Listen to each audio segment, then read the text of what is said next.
Productividad del trabajo y la ventaja comparativa. Hablaremos aquí sobre el modelo ricardiano. Entonces se conoce como modelo ricardiano al postulado teórico propuesto por un economista llamado David Ricardo, quien manifestó pues en su momento que los países participan en un comercio internacional por dos razones básicas. ¿Cuáles son esas razones? Las de obtener ganancias, en primer lugar por la aplicación del concepto de la ventaja comparativa y decidir sobre sus opciones de producción. Y en segundo lugar, por la aplicación del concepto de las economías a escala. La ventaja comparativa se puede decir que se basa en que los países pueden obtener beneficio de sus diferencias si cada uno se dedica a hacer aquello en lo que se desempeña relativamente bien. Entonces, ¿qué nos da a entender? Que todo país tiene una ventaja a comparación con otro, siempre y cuando se dedique a hacer lo que puede hacer y lo que puede producir con buena calidad. Un ejemplo claro es por ejemplo, el del Día de los Enamorados en Estados Unidos, que demanda pues, aproximadamente 10 millones de rosas. Entonces cultivar todas estas rosas en los Estados Unidos en el invierno sería difícil. Entonces ahí nos está dando una ventaja. Entonces que se necesitarían viveros climatizados para poderlas producir allí y el costo de energía, capital serían altos. Entonces, ¿qué conclusión se llega? A que los recursos para producir rosas podrían ser utilizados para producir otros bienes, por ejemplo, computadores. Entonces, el costo de oportunidad, pues con relación al anterior ejemplo que estábamos hablando, se dice que el costo de oportunidad de rosas en términos de computadoras es el número de computadoras que podrían producirse con los mismos recursos necesarios para producir una cantidad de rosas. Entonces, si cada país se especializa en la producción con menores costos de oportunidad, el comercio puede beneficiar a ambos países. La ventaja comparativa es que un país tiene una ventaja comparativa para producir un bien si el costo de oportunidad para producir ese bien en términos de otros bienes es menor en el de ese país. En este caso, pues el de Estados Unidos le va mejor producir computadoras a producir rosas porque sería más caro en sí producir rosas. Entonces los beneficios del comercio pueden verse considerados a los cambios de producción. Entonces las posibilidades de producción. Entonces dado que pues hay unos recursos que son materia prima y los factores productivos son escasos en cualquier parte del planeta, pues ningún bien económico es ilimitado. Se tiene por tanto un límite de capacidad productiva, ¿sí? Y por tanto se tendrá que escoger entre múltiples opciones. ¿Cuáles son aquellos productos que el país opta para producir y para poder competir en los mercados mundiales? Entonces no cualquier producto puede generarse y pues se debe tener en cuenta que de pronto materia prima se tenga en mayor proporción para poder pues competir en el mercado mundial. La frontera de posibilidades de producción de una economía muestra la cantidad máxima de un bien, en este caso vino, que puede ser producida por cualquier cantidad de otro bien, queso y viceversa. Entonces, precios relativos y oferta. La cantidad de producción de cada bien está determinada por los precios. ¿Sí? El precio relativo de un bien X, en este caso puede ser queso, en términos de bien Y, vino, es la cantidad del bien Y que puede ser intercambiado por una cantidad del bien, vino. Entonces, ¿cuáles son los supuestos del modelo ricardiano? Que hay dos países en el mundo, en este caso casa y extranjero. Cada país produce dos bienes, ya cada uno de acuerdo a su capacidad. El trabajo es el único factor de producción. La oferta de trabajo es fija en cada país. La productividad del trabajo para cada bien es fija. El trabajo no es móvil entre los dos países. Y existe competencia perfecta en todos los mercados.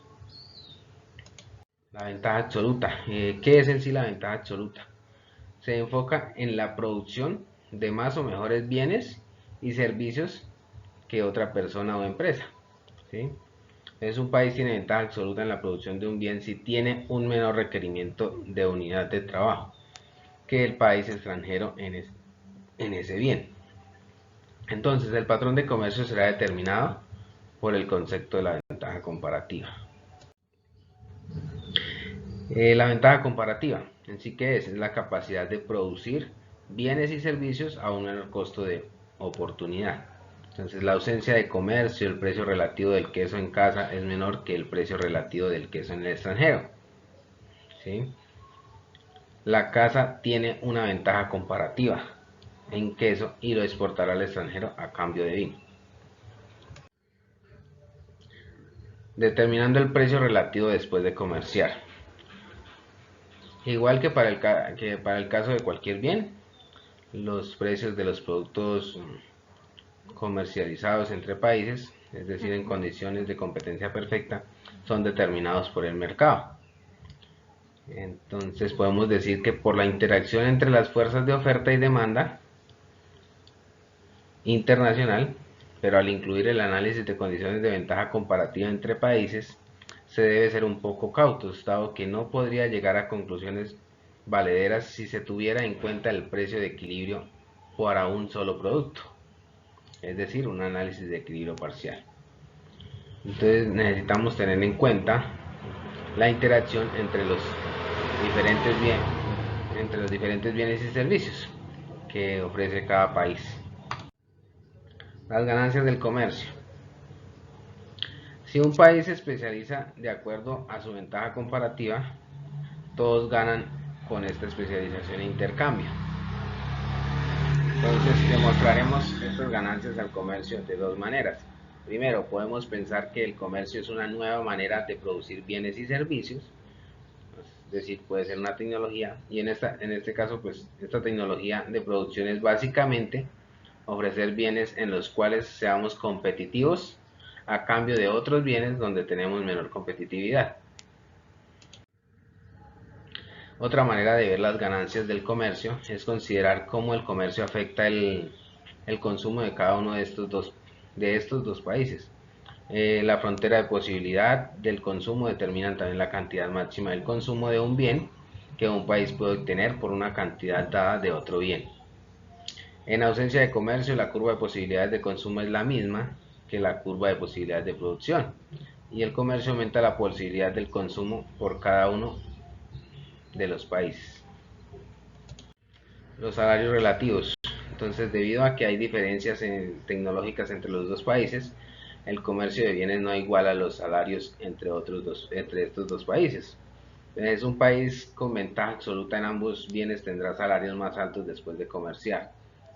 Entonces, aquí podemos hacer relación con el tema de los salarios en un país, y un ejemplo claro de Colombia versus Estados Unidos. El salario mínimo que conocemos en Colombia pues no va a ser igual al salario que devenga un estadounidense. Y pues la ventaja está en que quizás Estados Unidos es un país desarrollado y con mucha más tecnología, mucha más capacidad de producción en otros productos, quizás no de pronto en los que nosotros tenemos en nuestro país. En cuanto a la ventaja comparativa, pues hay ideas erróneas sobre la ventaja comparativa que tienen que ver con la productividad y la competitividad. Entonces se habla de mitos. El mito 1, como lo hemos nombrado acá, es: el libre comercio es beneficio solo si un país es lo suficientemente fuerte para resistir a la competencia extranjera. Este argumento no reconoce que el comercio está basado en ventajas comparativas, no en ventaja absoluta. El argumento de la explotación laboral, otro mito. La competencia extranjera es injusta y perjudica a otros países cuando se basa en bajos salarios. Entonces hablábamos anteriormente de los salarios. Quizás no es en sí eso, sino que los salarios, de acuerdo a la economía y de acuerdo al desarrollo que tiene cada país, pues se fijan y están dados. Entonces tenemos otra idea errónea que es sobre el intercambio desigual, el mito 3 como lo hemos denominado acá. El comercio explota a un país y lo empobrece si dicho país utiliza más trabajo para producir los bienes que exporta que el que otros países utilizan para producir los bienes que dicho país recibe a cambio. Entonces aquí debería compararse el trabajo utilizado en exportaciones con el que habría sido necesario para producir las importaciones del país. Entonces tendríamos que llegar a esa comparación para saber si hay un intercambio desigual, aunque en este sentido pues no lo hay. En ausencia de comercio, estos trabajadores estarían en peores condiciones. Decimos de ausencia de comercio, pero en todo país hay comercio y en todo país se generan productos. La única diferencia es que en algunos países se generan productos que no hay en el otro. Pero entonces ahí está el tema del intercambio y los famosos tratados de libre comercio. Entonces acá vemos una tablita que expone como la estadística laboral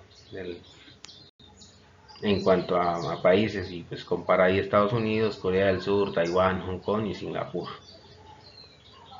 y donde pues se nos habla del salario por hora en el año 1975, el salario por hora en el año 2000 y el porcentaje del aumento del costo unitario del trabajo de acuerdo al año 1979 al año 2000, donde pues vemos los cambios que surgen y pues se dan.